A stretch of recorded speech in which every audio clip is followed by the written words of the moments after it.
Je la contemplerai. Non, non, non, je jamais ne passe.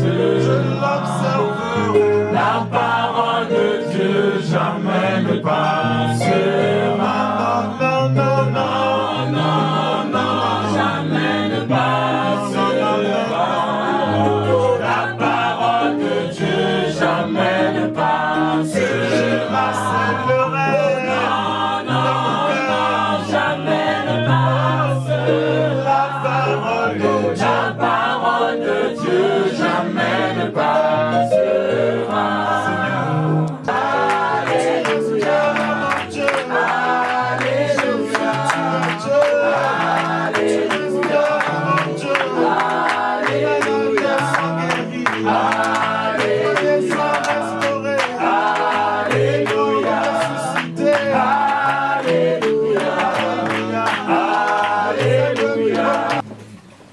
Que le nom du Seigneur soit élevé. Alléluia. Amen. Nous n'avons qu'un seul nom, n'est-ce pas? Amen. Et il n'y a de salut en aucun autre nom que ce nom-là. Yes. Et c'est devant ce nom que tout genou fléchit. Alléluia. Ce matin, nous déclarons que la maladie fléchit. Amen. Ce matin, nous déclarons que la sécheresse fléchit. Amen. Ce matin, nous déclarons que les rangs se fléchissent. Amen. Et ce matin, nous déclarons que la mort fléchit. Amen. Que Dieu soit loué. Alors, mes bien-aimés, comme vous le savez, depuis le début de cette année, nous partageons un thème sur la puissance d'égarement. Et dans ce grand thème, il y a plusieurs sous-thèmes. Et nous sommes dans le thème unicité ou Trinité. Unicité, Trinité. Alléluia. Bien-aimés, je vous ai dit, d'entrée de jeu, j'aimerais dire à chacun de nous que les temps dans lesquels nous sommes sont mauvais. Mais ce n'est pas depuis 10 ans que les temps sont mauvais. Les temps sont mauvais depuis des siècles.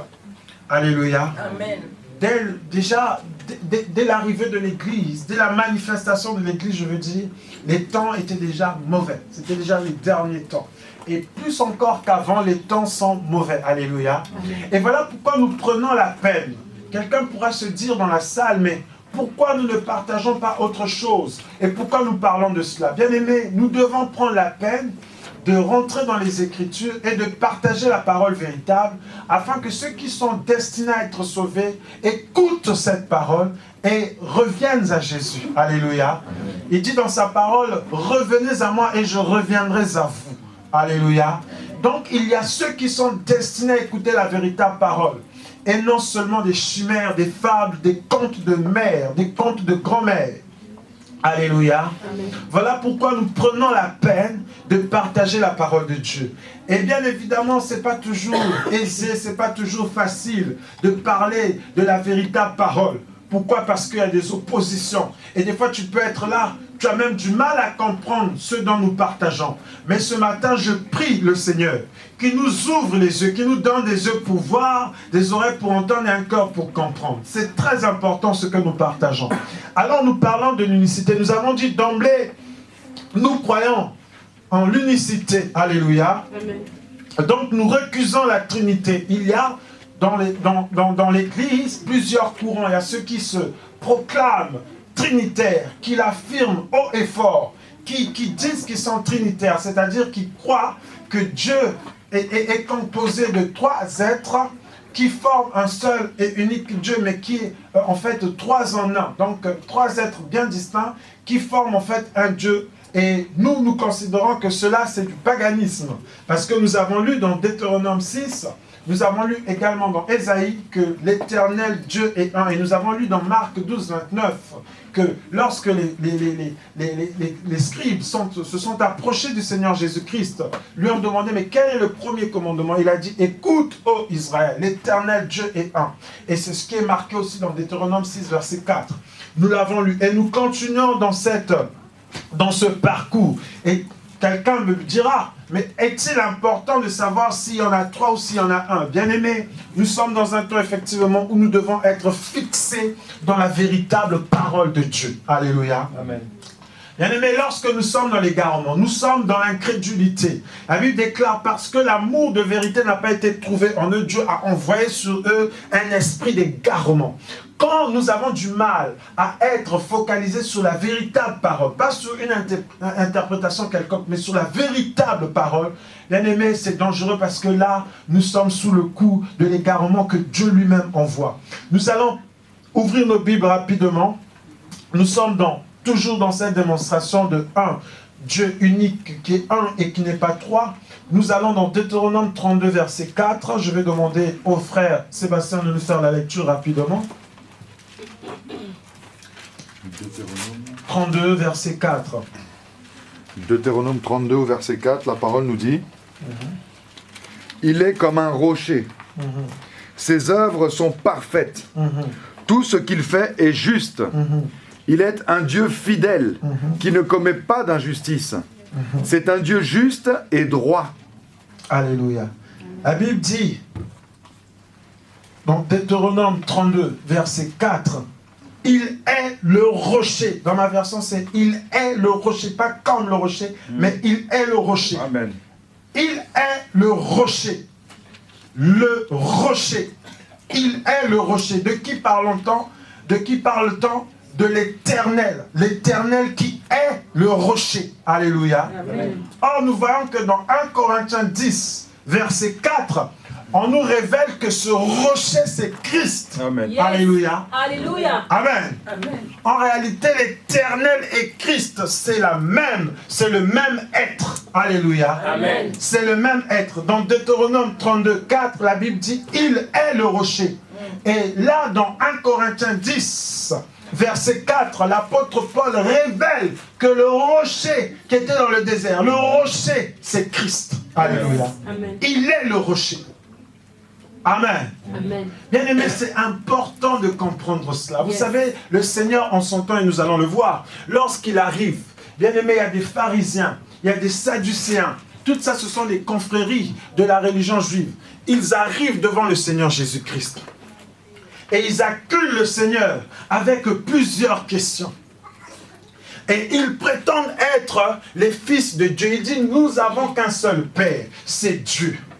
Il dit, mais si votre Père c'est Dieu, alors vous écouterez mes paroles. Mais puisque votre Père ce n'est pas Dieu, voilà pourquoi vous n'écoutez pas mes paroles. Il dit, non, nous sommes légitimes. Nous sommes les fils d'Abraham. Il dit, ah bon, vous connaissez Abraham? Mais laissez-moi vous dire que Abraham se réjouit lorsqu'il vit mon jour. Alléluia. Amen. Et les pharisiens ont été scandalisés. Ils lui ont dit, mais tu n'as même pas 40 ans. Et tu dis que tu as vu Abraham. Mais quand est-ce que tu as vu Abraham? Il dit, en réalité, en vérité, je vous le dis. Avant qu'Abraham ne fût, je suis. Amen. Alléluia. Alléluia. Vous savez, les bien-aimés, il y a un jour, je pense, il y a plusieurs années de ça, il y avait, vous savez, les témoins de Jéhovah qui ont le zèle de faire le porte-à-porte. Ils sont rentrés chez moi et ils commençaient à débattre avec mon cousin qui avait ouvert la porte. Et le débat s'enchaînait. Et je dis, fais-les rentrer parce qu'ils étaient à la porte. J'ai dit, fais-les rentrer. Ils se sont assis. Et ils parlaient justement de ça. Jésus n'est pas Dieu. Jésus n'est pas Dieu. Jésus n'est pas Dieu. Parce que vous savez, les témoins de Jéhovah sont comme les héritiers d'Arius. Vous savez, Arius aussi revoquait le fait que Jésus-Christ soit Dieu. Alléluia. Amen. Pour lui, c'était un être supérieur que Dieu a fait à qui Dieu a fait grâce et qu'il a utilisé puissamment. Et quand ils sont rentrés, nous avons partagé ce passage qui est dans Jean 8. Alléluia. Où Jésus-Christ dit en réalité, avant qu'Abraham fût, je suis. Or, vous voyez cette phrase. Nous avons des enfants de l'autre côté, je pense qu'il y en a qui sont au CM2 et qui font l'analyse logique. Si nous leur donnons cette phrase, nous disons, analysez cette phrase, ils vont dire, attention, cette phrase, il y a un problème, elle est incorrecte, la syntaxe ne tient pas. Avant qu'Abraham fût, je suis, ça ne tient pas. Avant qu'Abraham fût, je fus. Peut-être, on peut l'analyser. Alléluia. Amen. Et le Seigneur, quand il dit ça aux pharisiens, il sait quel est le peuple qu'il y a en face de lui. Il faut savoir que parmi les confréries de la religion juive, les pharisiens étaient ceux-là qui croyaient en la résurrection et qui croyaient aussi en la réincarnation. Alléluia. Amen. Et d'ailleurs, une fois, dans Acte 23, à partir du verset 6, l'apôtre Paul se trouve au Sanhédrin, où il y a d'un côté les Sadducéens et d'un côté les pharisiens. Il dit, attention, s'ils m'accusent, s'ils veulent m'enfermer, s'ils veulent me flageller, c'est parce que je parle de la résurrection. Et comme les pharisiens étaient là, ah bon? C'est à cause de ça, et il y a eu un débat entre les sadducéens et les pharisiens. Pourquoi? Parce que les sadducéens disaient, pas de réincarnation, pas d'esprit, ça n'existe pas ces choses-là. Alléluia. Amen. Amen. Amen. Alors le Seigneur est en face des pharisiens. Et il sait que cela croit en la résurrection. Il sait même qu'eux, ils croient aussi en la réincarnation. Alors que la réincarnation, nous qui sommes dans le Seigneur, nous ne croyons pas du tout parce que Hébreux 9, 27 nous dit on ne meurt qu'une seule fois, après quoi vient le jugement. Amen. Alors il sait qui est en face de lui. Il leur dit, mais avant qu'Abraham fût, je suis. Amen. Eux, ils ont compris ce qu'il voulait dire. Alléluia. Amen. Il dit non, non seulement il ne parle pas de la résurrection, parce qu'il ne parle pas des lits qui doivent venir, il ne parle pas non plus, mais il dit avant qu'Abraham fût, je suis. Il est dangereux, il dit mais qui es-tu donc? Alléluia. Amen. Qui veux-tu dire que tu es? Alléluia. Amen. Quand nous allons lire ça, vous allez voir que c'est glorieux. Mais donc, qui prétends-tu être? Alléluia. Amen. Qui prétends-tu être? Avant qu'Abraham fût, Je suis. tu as toujours été. Qui prétends-tu être? Parce qu'il n'y a que l'Éternel qui s'arroge ce droit de je suis. Amen. Yes. Alléluia. Ni commencement ni fin. Il demeure dans le présent. Alléluia. Amen. Il n'y a que lui, c'est l'Éternel. Donc ils comprennent que par là, Jésus qui voit là, un homme devant eux, dit je suis l'Éternel. Ça les a scandalisés. Alléluia. Or vous allez remarquer, mes bien-aimés, l'Évangile scandalise. Alléluia. Alléluia. Yes. Alléluia. Amen. Amen. La parole que nous prêchons scandalise. Alléluia. Amen. Voilà pourquoi nous avons dit, nous allons démontrer que celui qui était à la croix, en réalité, c'est le Père. C'est pas le Fils. Amen. Alléluia. Amen. Amen. Amen. L'évangile scandalise. Quand ça te scandalise pas, c'est pas l'évangile. Voilà pourquoi la Bible dit que la prédication de la croix est une folie pour ceux qui périssent. Alléluia. Alléluia. C'est un scandale pour les Juifs. Mais Alléluia. c'est une puissance de Dieu pour ceux qui sont destinés à être sauvés. Alléluia. Gloire. Alléluia. Hosanna. Voilà pourquoi, bien-aimé, lorsqu'on te prêche des paroles, les messages à l'eau de rose, qui excitent l'ego, alléluia, qui te rendent même orgueilleux, comme j'étais en face d'une personne qui évangélisait. Il dit, mais nous sommes une petite église de 9000 personnes. Tu voyais comment l'incarnation de l'orgueil s'était manifestée dans la personne. Alléluia. Pourquoi? Parce que c'est des messages comme ça qui galvanisent, qui te motivent. Alléluia. Sauf une chose cruciale, ça ne te donne pas la foi. C'est-à-dire, ça ne t'attache pas à Christ. Et bien aimé, l'égarement est là. Alléluia. Et les gens vont lentement et sûrement dans l'égarement et c'est la perdition qui se trouve au bout. Là, le Seigneur se trouve en face des pharisiens. Et il leur dit, avant qu'Abraham ne fût, je suis. Et ils ont compris ce qu'il voulait dire. Ils ont été scandalisés. Le débat s'est arrêté là. Et ils ont pris les pierres. Parce que pour eux, c'est un blasphème. C'est un sacrilège. Voici un homme qui se prend pour l'Éternel. C'est un sacrilège. Alléluia. Amen. Parce qu'il leur avait prévenu. Vous ne pouvez pas comprendre ce que je vous dis. Parce que votre Père, ce n'est pas Dieu. Il leur dit, votre Père, c'est le diable. Alléluia. Amen. Bien-aimé, il y a une vérité qu'il faut qu'on se dise. Il y en a qui sont du diable. Et tu auras beau prêcher la parole. Tu vas t'époumoner. Révélation sur révélation. Ça sera toujours fermé pour eux. Voilà pourquoi le Seigneur lui-même a dit, à vous, Amen. il a été fait grâce de voir, Yes. d'entendre, de comprendre. Mais eux, non. Voilà pourquoi je leur parle en énigme. Vous savez, le Seigneur est très jaloux de sa parole. Ceux qui croient que la parole est bon marché, on peut la trouver soldée, je ne sais comment, à 70%. Et non, la parole de Dieu est précieuse. Il la cache. La Bible dit la gloire de Dieu, c'est de cacher les choses. Oui. Alléluia. Amen. La gloire de Dieu, c'est de cacher les choses. La parole de Dieu n'est pas soldée, elle n'est pas bon marché. Non, il faut la scruter, il faut être comme l'explorateur qui cherche, qui cherche, qui cherche. Amen, amen, amen. Et Dieu se laisse trouver. Alléluia. Amen. Ceux qui croient que la parole est bon marché, les bondieuseries, c'est l'erreur. C'est l'énergie de l'erreur. C'est une perte de temps et au bout, c'est la perdition. Alléluia. Amen. Donc, il faut faire très très attention car les temps sont mauvais. Voilà pourquoi nous disons, mes bien-aimés, rassemblons-nous pour parler de ces choses. Il est grand temps que le peuple de Dieu soit réveillé. Il est grand temps que le peuple de Dieu soit éveillé. La Bible déclare, lève-toi, toi qui dors, réveille-toi d'entre les morts. Et Christ t'éclairera. Amen. Alléluia. Amen. Le problème, c'est que dans le corps, comme nous avons lu dans Jude 1,4, il s'est inséré insidieusement des fausses doctrines, des impies qui changent la grâce de Dieu en dérèglement et qui entraînent les gens dans leur dérèglement. Alléluia. Amen. Et la Bible dit beaucoup les suivent, alors que leur condamnation est déjà inscrite, écrite, déclarée depuis longtemps. Amen. Alléluia. Amen. Alléluia. Amen. Il y a des gens là qui sont prévus, qui sont destinés à perdre les autres. C'est leur rôle. La Bible dit que le méchant a été créé pour le jour du malheur. Amen. Alléluia. Et la Bible dit dans Proverbe 16 que Dieu a tout créé pour un but. Oui. Alléluia. Amen. Donc il y en a qui sont là créés pour faire le tri que Dieu veut faire. Oui. Alléluia. Voilà pourquoi il ne faut pas traîner à écouter des paroles qui t'endorment, des paroles qui excitent l'ego, le sophisme, la philosophie, la science humaine. L'apôtre Paul disait en son temps, notre foi, nous vous enseignons la parole véritable pour que votre foi ne soit pas basée sur des sagesses humaines, sur la sagesse humaine. Alléluia. Mais sur la véritable parole de Christ. Amen. Que quelqu'un dise Amen. Amen. C'est ça la parole de Dieu. Nous voyons, bien aimés, dans ces deux passages, dans Deutéronome 32,4, 1 Corinthiens 10,4, que le rocher qui est l'Éternel est également Christ. Alléluia. Amen. En cela, nous voyons qu'il n'y a qu'un seul être. Et nous allons voir aussi quelques passages que j'ai notés. Nous allons voir le Sauveur. Lisons Ésaïe 43, 11.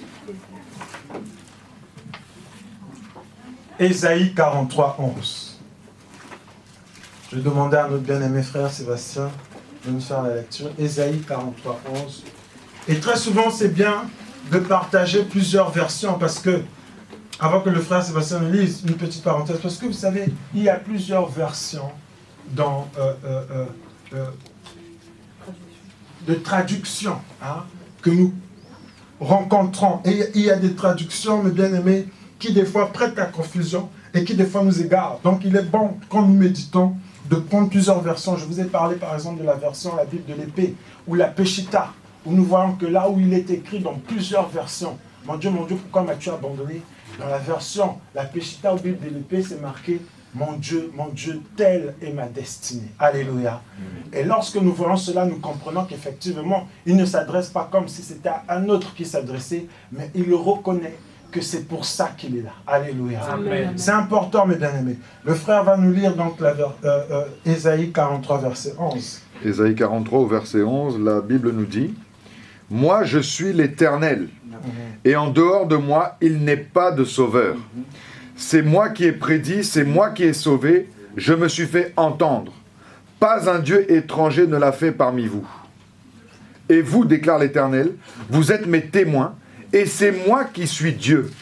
Oui, je le suis depuis toujours, et il n'y a personne qui puisse arracher de ma main ce que je réalise, qui pourrait l'annuler. » Alléluia. Tu peux relire, c'est très intéressant. Oui, au verset 11, la parole nous dit « Moi, je suis l'Éternel, et en dehors de moi, il n'est point de sauveur. Amen. C'est moi qui ai prédit, c'est moi qui ai sauvé, je me suis fait entendre. Pas un Dieu étranger ne l'a fait parmi vous. Et vous, déclare l'Éternel, vous êtes mes témoins, et c'est moi qui suis Dieu. Oui, je le suis depuis toujours, et il n'y a personne qui puisse arracher de ma main ce que je réalise. Qui pourrait l'annuler? Bien aimé, là nous voyons que l'Éternel est le seul sauveur. Et en dehors de lui, il n'y a point d'autre sauveur. Bien aimé, imprime cela dans ta conscience et dans ton subconscient. Il n'y a point d'autre sauveur. Alléluia. Amen. Il n'y a point d'autre sauveur que l'Éternel. Mais nous allons encore lire un passage dans Jean 4, verset 42. Il n'y a point d'autre sauveur en dehors de l'Éternel. Et nous allons lire un passage dans Jean 4, 42. Je vais encore inviter le frère. Jean 4, au verset 42, la parole nous dit « Nous croyons en lui, non seulement à cause de ce que tu nous as rapporté, mais parce que nous l'avons nous-mêmes entendu.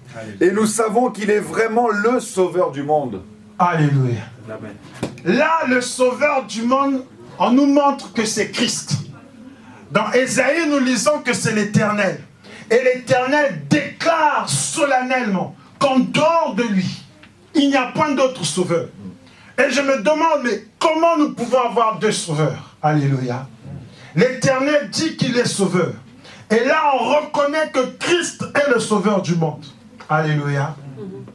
Amen. Amen. Et tu pourras lire encore Luc 2:11 qui confirme qu'il est le sauveur. Amen. Pas l'un des sauveurs, mais il est le sauveur.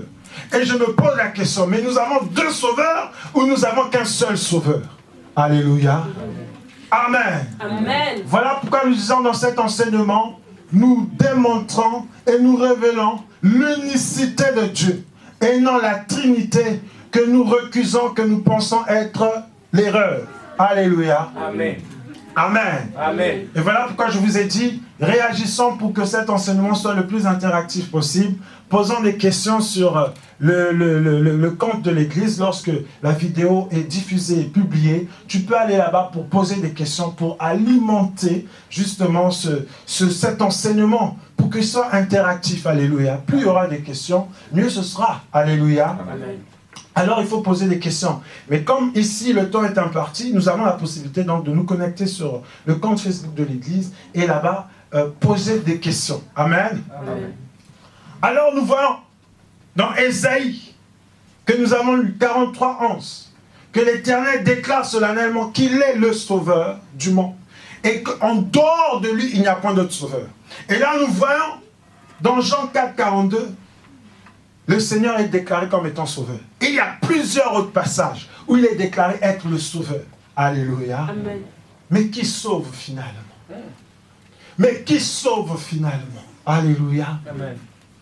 Nous voyons là que l'Éternel est sauveur et que Christ est le sauveur.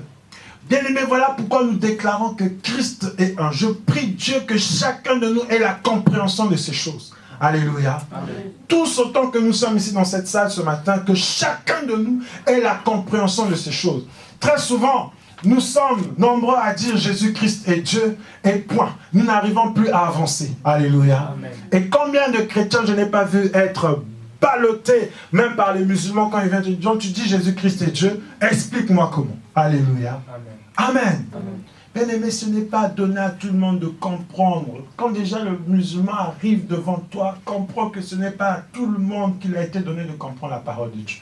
Amen. Alléluia. Amen. Toi à qui Dieu a fait grâce, tu es privilégié. Yes. Tu es aimé de Dieu. Tu es de la nation sainte, de la race élue. Alléluia. Amen. Du peuple acquis par Dieu. Voilà pourquoi, au travers de cet enseignement, chacun, je pense, sera à l'aise pour répondre à toutes ces questions. Déjà, pour être convaincu soi-même. Parce que beaucoup de gens ont appris cela de façon machinale. Et quand ils arrivent, ils ne peuvent même pas défendre cela. Ils ne peuvent même pas rétorquer. Ils sont bloqués. Tout ce qu'ils savent dire, Jésus-Christ est Dieu. Mais comment est-il Dieu? Alléluia. Voilà pourquoi nous comparons cela. Voilà pourquoi nous nous asseyons sur cela pour comprendre exactement qui est Christ. Je vous ai dit, bien-aimés, aux côtés de Christ, il y a ceux qui sont brebis et ceux qui sont boucs. Alléluia. Les boucs n'ont pas la dimension exacte de Christ. Regardez à la croix. Le Seigneur se trouve à la croix. À sa droite, il y en a un qui reconnaît qu'il est le Seigneur. Il dit, lorsque tu reviendras dans ta gloire. Je dis, mais où a-t-il appris celui-là? Où a-t-il appris? Qui l'a enseigné pour qu'il comprenne, pour qu'il sache que celui avec qui nous sommes à la croix reviendra dans sa gloire? Mais il y a un qui est à sa gauche qui dit, si tu es ce que tu prétends être, sauve-toi toi-même et sauve-nous. Alléluia. Il est dans l'incrédulité. C'est un bouc. Il est têtu. Alléluia. Il est sauvage. Il est barbare. la compréhension des Écritures n'est pas réservée pour lui. Alléluia. Mais celui dont la grâce a été faite, de reconnaître que le Seigneur est là, lui a été dit, ce soir même, alléluia, pas demain, ce soir même, voilà la brebis du Seigneur. La Bible dit, les brebis entendent ma voix et me suivent. Alléluia. Et le Seigneur dit, dans Marc 25, à partir du verset 32, que dans les derniers temps, il va séparer. Il mettra les boucs à sa gauche et les brebis à sa droite. Alléluia. Amen. Voilà les choses que nous partageons, mes bien-aimés. Pourquoi nous disons cela? Je dis cela parce qu'il est important d'avoir la dimension exacte de Jésus-Christ. Pour certains, Jésus-Christ est un bébé dans une crèche qui renaît chaque année à une date bien précise. Alléluia. Pour d'autres, le Seigneur Jésus-Christ n'est que le Fils. Point barre. Alléluia. Or, quand tu n'as pas la totale compréhension de qui est Christ, bien-aimé, tu es encore dans l'erreur. Amen. Amen. Voilà pourquoi les pharisiens étaient dans l'erreur. Alléluia. Est-ce que quelqu'un comprend ces choses? Amen. Ceux-là qui ont la dimension d'un bébé dans la crèche. Mais que pouvez-vous recevoir d'un bébé? Alléluia. Amen. Que pouvons-nous recevoir d'un bébé? Amen. Amen. Ceux-là pour qui Jésus-Christ est un acteur. Vous savez, j'ai vu la vidéo il n'y a pas longtemps de celui qui a joué le rôle de Jésus-Christ, le film qui est sorti en 79. Il dit, chaque jour dans les rues, je me suis défendu pour dire, je ne suis pas Jésus. Parce que dès que les gens le voyaient, des clichés, il dit, je ne suis pas Jésus. Donc les gens s'agenouillaient. Et il pleurait en lui-même. Il disait, mais je ne suis pas Jésus. Et là, il a, je crois, 60, je ne sais plus combien d'années. Et il dit, je répète encore ici dans cette émission, je ne suis pas Jésus. Je suis moi, il a donné son nom, et je n'ai joué qu'un rôle.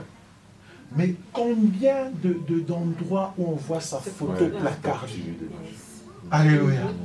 Je connais une femme qui disait à son fils, tu es malade, fixe la photo. Fixe la photo de Jésus. Mais c'est l'acteur de Hollywood.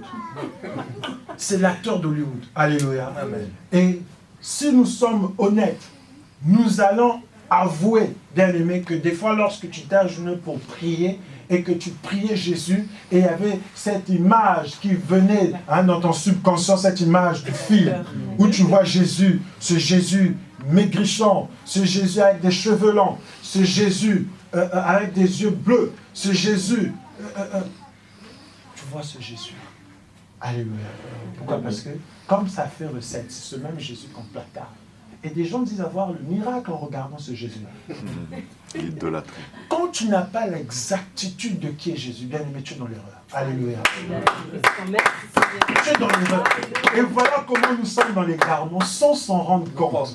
Quand on dit que beaucoup de gens, mais vous pensez que ces gens c'est qui? Mais c'est ces gens que nous voyons, ces gens que nous avons connus qui ne sont plus. Alléluia. Et qui sauront que nous n'aurons peut-être pas l'occasion de connaître si Jésus n'est pas encore venu. Alléluia. C'est pour ça que c'est important de savoir, mais qui est-il réellement? Là, nous voyons que le Sauveur qui est dans Ésaïe, alléluia, c'est le même Sauveur que nous voyons dans l'Évangile. Amen. Amen. Comprenons ces choses. Nous avons la grâce de partager. Bien aimé, ça serait dommage que nous avons cette grâce de partager cela et que tu sois semblable à ceux qui sont enfermés dans des enclos où on leur prêche des paroles qui n'ont rien à voir avec la parole véritable. Alléluia. Amen. Nous ici, au moins nous nous donnons la peine. Voilà pourquoi interdit à tes yeux de somnoler. Alléluia. Ordonne-les, que ta bouche déclare, je ne somnolerai pas, je suivrai ce message. Amen. Alléluia. Amen. Et si j'étais toi, j'allais même ordonner à ce que le temps me soit favorable, pour être toujours assidu à ce que nous partageons, parce que, bien aimé, c'est des richesses. Alléluia. Amen. Amen. Amen. Nous voyons que le Sauveur, là, en fait, c'est Christ. Et nous comprenons par là, mes bien-aimés, que Christ et l'Éternel, en réalité, c'est le même être. Amen. Je ne dirais pas la même personne, parce que personne vient du mot grec persona. Alléluia. Amen. Plutôt latin persona, et qui a donné en grec charis. Et en français, ça a donné chair. Or, Dieu n'est pas fait de chair. La Bible dit dans Matthieu, dans Jean 4, 24, que Dieu est esprit. Et ceux qui l'adorent doivent l'adorer en esprit et en vérité. Donc, quand on dit qu'il y a 3 personnes en Dieu, voilà encore une erreur, parce que Dieu n'est pas une personne. Dieu est esprit. Alléluia. Amen, amen. Dieu est esprit. Quand tu dis Dieu, une personne, ça veut dire que tu donnes à Dieu des os et tu donnes à Dieu de la chair. Et quand tu auras cette compréhension et que tu verras, il est assis à la droite, tu te diras, mais oui, donc il y a deux personnes. Or, un esprit, comment tu peux être à la droite ou à la gauche d'un esprit? Comment tu peux être devant ou derrière un esprit? Alléluia. Puisque tu ne le vois pas. Alléluia. Amen. Comment tu peux être à la gauche ou à la droite de l'air, puisque tu ne le vois pas? Alléluia. Dis non, moi je suis à la gauche de l'air, ou je suis à la droite de l'air. Tu ne pourras pas. Alléluia. Bien-aimés, nous parcourons ces choses.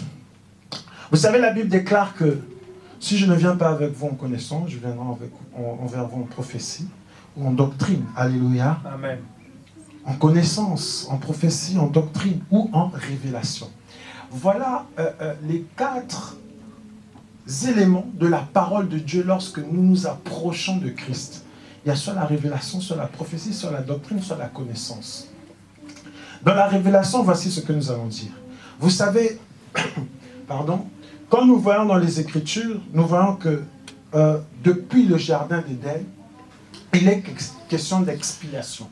C'est le fait de réconcilier Dieu avec l'humanité. Alléluia. En ôtant le péché. Nous voyons que Adam et Ève ont péché. Qu'est-ce que Dieu a fait pour couvrir leur nudité, puisqu'ils se sont rendus finalement compte qu'ils étaient nus? Alors Dieu va tuer un animal et va prendre la peau de cet animal, va les couvrir. C'était une préfiguration, donc un type de ce qui allait vraiment arriver dans la réalité étant Christ, nous dit la parole. Et nous voyons que pour qu'il y ait le sacrifice, il faut donc, pour que l'expiation soit exécutée, il faut qu'il y ait le sacrificateur, le sacrifice et l'autel. Alléluia. Le sacrificateur, le sacrifice et l'autel. Pour qu'il y ait ce rite d'expiation. Alléluia. Il faut savoir, dans Exode, mais nous allons le voir tout au long de cet enseignement, Dieu avait déclaré à Aaron d'égorger les taureaux et d'asperger le sang sur les personnes qui avaient péché. Ainsi, qu'est-ce qu'il y avait? Il y avait un transfert. Donc la personne qui avait péché était donc pardonnée. Alléluia. Ce Dieu dit, il pardonne les péchés. La personne était pardonnée et le péché allait sur les animaux qui étaient sacrifiés. Alléluia. Parce qu'en réalité, tout péché doit être sanctionné. Il n'y a pas un péché qui ne soit pas sanctionné. Et la désobéissance qui est rentrée dans le jardin d'Éden devait être sanctionnée. Et ce n'est pas autrement. Parce que Dieu avait dit, le jour où vous en mangerez, vous mourrez. Donc la sentence doit tomber. Alléluia. Mais Dieu, dans son amour, a fait retomber la sentence sur celui qui n'avait pas péché. Donc nous disons, il y a le sacrificateur, le sacrifice et l'autel. Ces 3 éléments doivent être réunis pour qu'il y ait l'expiation. Alléluia. Et nous allons voir que dans ces 3 éléments, que ce soit le sacrificateur, que ce soit le sacrifice, que ce soit l'autel, Dieu est tout ça en même temps. Pourquoi? Lorsque nous prenons par exemple Genèse 22, où nous voyons que Abraham, Dieu lui a demandé de faire donc le sacrifice. Dieu lui a demandé un sacrifice, de sacrifier son fils, son unique, le fils de la promesse. Pas le fils qui est venu d'Agar, le fils de la promesse. Nous voyons cela dans Genèse 22. Qu'est-ce qui s'est passé? Abraham prend son fils, prend ses serviteurs. Ils s'en vont donc au sacrifice parce qu'il avait l'habitude de le faire. Et donc il prend ce qu'il faut pour l'autel. Il prend donc le feu et il prend donc le bois. Alléluia. Or, bien aimé, nous savons une chose. Que notre Seigneur, c'est un feu dévorant. Alléluia. Nous savons cela, n'est-ce pas? Alléluia. Le Seigneur est le feu dévorant. Et il dit encore dans sa parole, nous aurons l'occasion de lire tout ça, tout est noté. Il dit encore dans sa parole, si moi le bois vert, on m'a fait cela, à combien plus forte raison vous le bois sec? Donc nous savons aussi que notre Christ est un bois. Amen. Amen. Il déclare cela, qu'il est le bois vert. Et dans Jean 15, nous disons, il est le cep. Alléluia. C'est toujours un bois. Alléluia. Et nous savons qu'il est en même temps l'arbre de vie. Donc nous pouvons dire que le Seigneur, c'est déjà l'autel où sera posé le sacrifice. Alléluia. Amen. Amen. Est-ce que nous comprenons quelque chose? Amen. Nous voyons dans Ésaïe 53, on nous présente le Seigneur comme étant l'agneau qui sera immolé. Quand tu lis tout Ésaïe 53, ça te décrit donc l'œuvre à la croix, tout ce qui allait se passer à la croix. Alléluia. Amen. Amen. Amen. Donc nous comprenons, je vais très vite, mais nous allons revenir sur cela, nous allons nous asseoir. Alléluia. Comme je vous ai dit, il y a la révélation, la connaissance, la doctrine et la prophétie. Alléluia. Nous voyons donc par Ésaïe 53 que le Seigneur Jésus-Christ est aussi le sacrifice. Amen. Alléluia.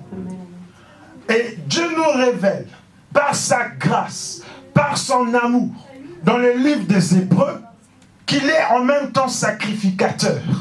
Alléluia. Amen. Amen. Donc notre Christ, il est tout. Il est un. Il est sacrificateur. Il est sacrifice. Et il est en même temps autel. Alléluia. Ça montre qu'il n'y a qu'un seul Dieu. Et que ce Dieu-là, c'est Jésus-Christ. Alléluia. Voilà la révélation. Alléluia. Amen. Toujours dans ce même passage de Genèse 22, lorsque Abraham se sépare de ses serviteurs pour dire l'enfant et moi nous allons monter pour offrir donc le sacrifice à Dieu. Pendant qu'il montait, l'enfant intrigué, parce qu'il a l'habitude de voir le sacrifice quand on va faire l'offrande, mais là, il ne voit pas l'agneau. Il dit, Père, je vois le bois, je vois le feu, mais où est l'agneau? Amen. Refait. Alléluia. Amen. Il pose une question cruciale à son Père, qu'il a le rôle du sacrificateur. Alléluia. Amen. Et lui, il est le Fils. Amen. Et pendant qu'ils sont en train de parcourir la montagne, pour aller au sommet de la montagne, là où ils vont faire l'offrande, il dit, je vois le bois, je vois le feu, mais où est l'agneau? Et là, Abraham comprend la gravité de la question. Il dit, il ne dit pas l'Éternel pourvoira, mais il dit, l'Éternel se pourvoira à lui-même. Alléluia. Amen. Suivez-moi bien. Est-ce que quelqu'un me suit? Amen. Alléluia. Amen. Si tu suis, dis je suis. Je suis. Alléluia. Amen. Tu dis je suis parce que tu m'écoutes, mais tu n'es pas je suis. Alléluia. Amen. Il dit, où est l'agneau? Alléluia. Amen. Et Abraham dit à son fils, l'Éternel se pourvoira à lui-même. Et c'est pour ça que je dis, suivez-moi bien. Il n'a pas dit, il se pourvoira. Il n'a pas dit plutôt, il pourvoira. Parce que nous disons, Jéhovah Shiré, le Dieu qui pourvoit. Non, il n'a pas dit, il pourvoira. Il dit, il se pourvoira. Là, le verbe pourvoir prend une forme pronominale. Alléluia. C'est ce que nous disons à l'école. Hein? Amen. Amen. Il prend une forme pronominale. Mais qu'est-ce qui se cache derrière ces choses? Il prend donc son fils, il attache son fils, il le met là. Et au moment où il veut achever l'enfant avec le couteau, une voix se fait entendre. L'ange de l'Éternel parle. Il dit, abstiens-toi de faire cela. Dieu a vu ton cœur. Alléluia. Amen. Et pendant qu'il a levé les yeux, il voit un bélier qui est bloqué dans les buissons. Amen. Amen. Et donc il va prendre ce bélier. Et il va sacrifier donc ce bélier. La question, voilà pourquoi je vous disais, suivez-moi bien.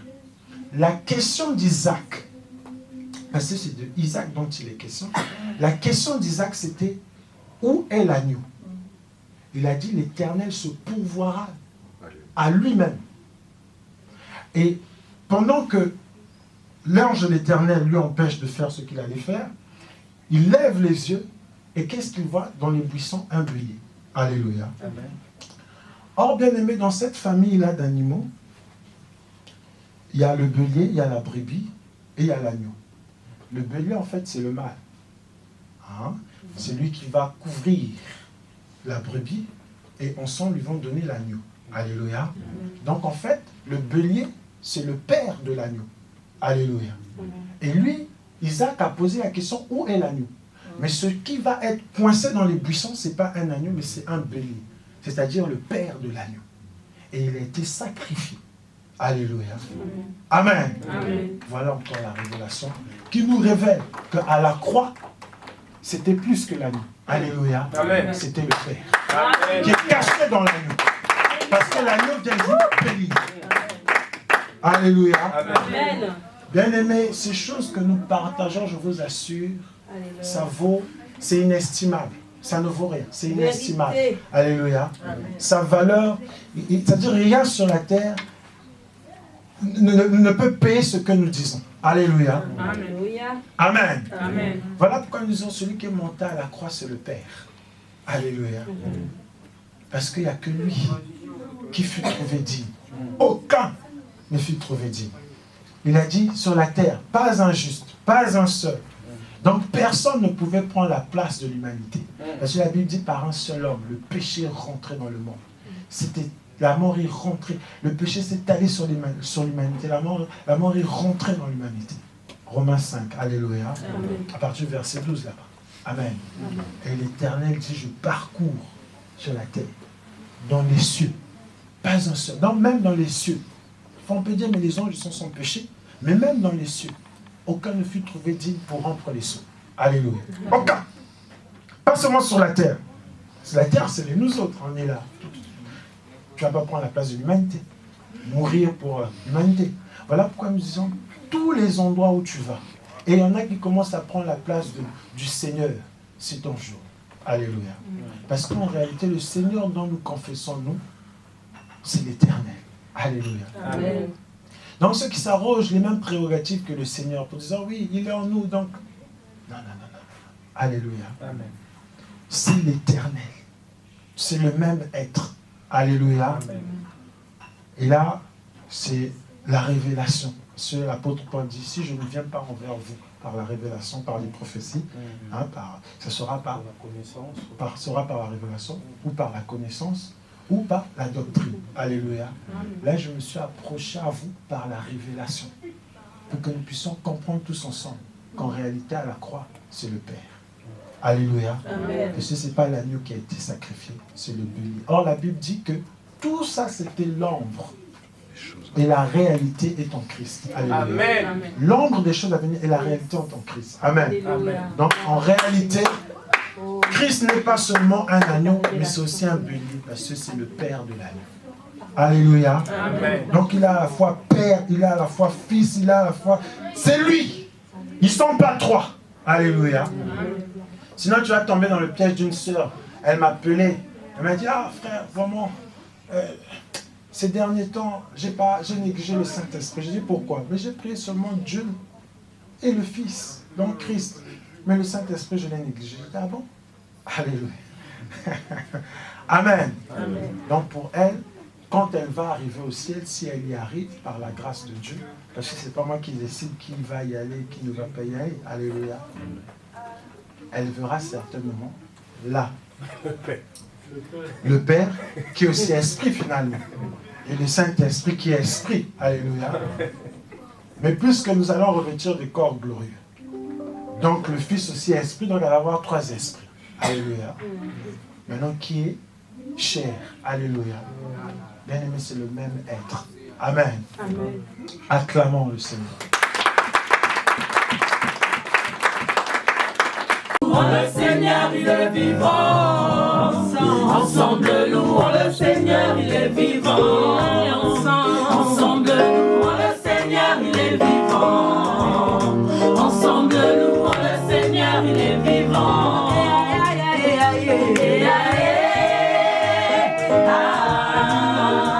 Louons le Seigneur, il est vivant.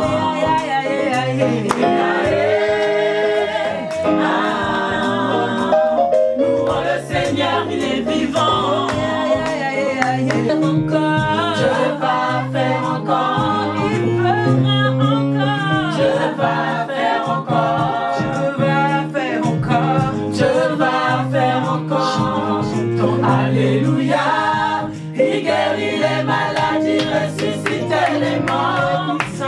est puissant pour sauver, il ne change pas. Dieu va faire des miracles, Dieu va faire encore. Alléluia. Jésus, louons Jésus, Jésus dansant, Jésus dansant, Jésus acclamant, Jésus acclamant, Jésus célébrant, Jésus célébrant, Jésus célébrant, Jésus célébrant, Jésus louant, Jésus dansant, Jésus sautant, Jésus criant, Jésus louant, Jésus dansant, Jésus sautant, Jésus célébrant, Jésus élevant, Jésus louant, Jésus célébrant, Jésus fêtant, Jésus criant, Jésus. Alléluia.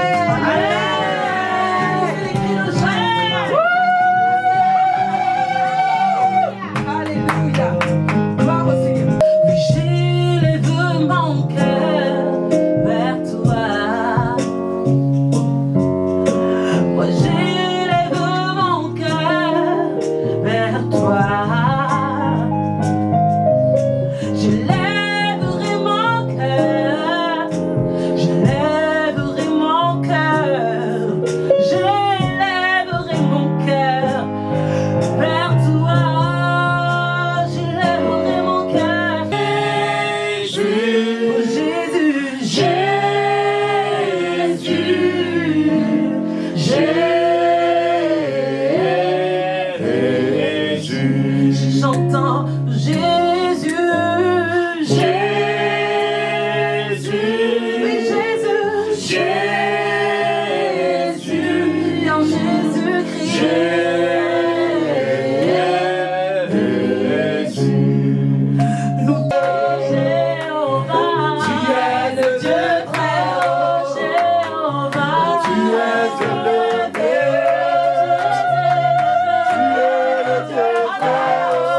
même dans le tombeau, Jésus est Seigneur. Même dans le tombeau, Jésus est Seigneur. Alléluia. Alléluia. Amen. Alléluia. Amen. Cette joie, tu vas encore saluer ton frère. Tu vas saluer ta soeur.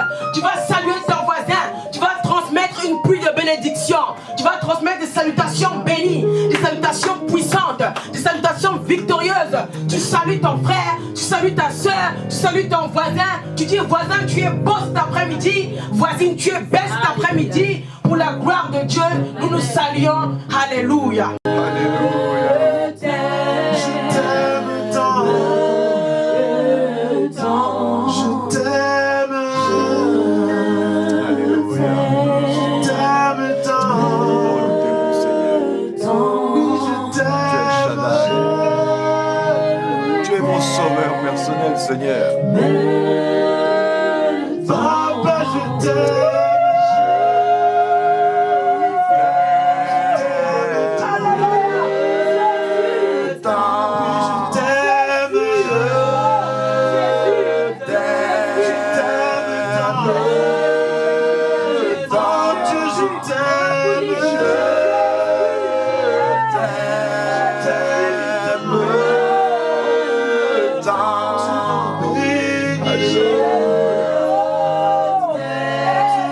Merci à toi, Seigneur.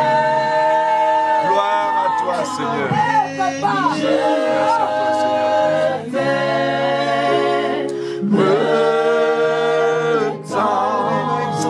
Alléluia. Tout genou fléchira lorsqu'on parlera de l'agneau.